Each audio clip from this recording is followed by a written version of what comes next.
نبی پاک صاحب الاخ سید عالم صلی اللہ علیہ وسلم نے فرمایا کہ ایک شخص رات کو ارادہ کر کے سویا تھا کہ سویرے تہجد پڑھوں گا۔ ایک تو وہ ہے جس کا ارادہ ہی کوئی نہیں فجر پڑھنے کا بھی، ارادہ ہی نہیں، سرے سے پروگرام ہی نہیں۔ اس کو پتہ چل گیا کہ ڈاکٹر نے کہا تھا 7-8 گھنٹے سونا ہے، تو اب وہ ٹائم دیکھ رہا ہے 2 بجے سو رہا ہوں، 10 بجے اٹھ جاؤں گا۔ اس کی بیچ میں نیند ہے، صحت ہے، ڈاکٹر کی تنبیہ ہے، پر فجر تو شامل ہی نہیں۔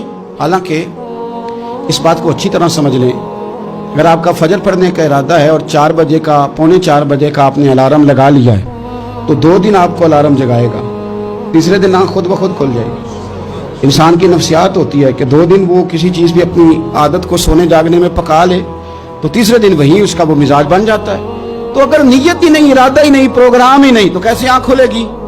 بلکہ پھر تو یہ ہوتا ہے کہ کئی دفعہ آنکھ کھل بھی جاتی ہے، بندے اٹھ بھی جاتے ہیں پر اٹھتے ہی نہیں، نماز کا وضو ہی نہیں کرتے، آگے بڑھتے ہی نہیں، ہمت ہی نہیں کرتے۔ لیکن حضور کیا فرما رہے ہیں؟ کریم محبوب علیہ السلام فرمانے لگے جس کا تہجد پڑھنے کا ارادہ تھا لیکن نیند غالب آ گئی، اٹھ نہیں سکا۔ حضور فرماتے ہیں نیند تو اب اس نے پوری کر ہی لی ہے نا، پر ارادہ تھا تہجد پڑھنے کا۔ تو محبوب فرماتے ہیں نیند رب کی طرف سے صدقہ ہو گئی اور تہجد کا بھی اللہ نے ثواب عطا فرما دیا۔ ارادے صاف کرے، پکے کرے، نیتیں کھری رکھے، نیت صاف رکھے، اخلاص پیدا کرے، تو پھر تو گھر میں بیٹھے بیٹھے بڑی نیکیوں کا ثواب ملتا ہے۔ پھر تو اپنے گھر کے اندر موجود رہنے پر بھی اسے بڑے بڑے لمبے سفروں کا ثواب ملتا ہے۔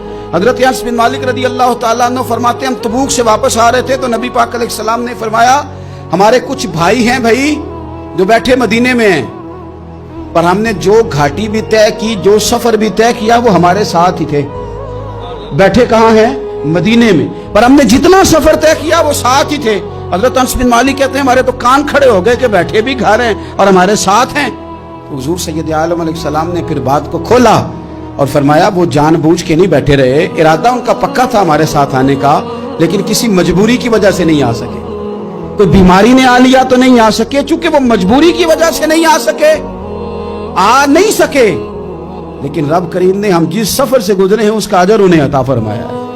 ثواب میں، اجر میں وہ برابر کے شریک ہیں، چونکہ ان کا ارادہ پورا تھا، پروگرام پکا تھا، وہ آنا چاہ رہے۔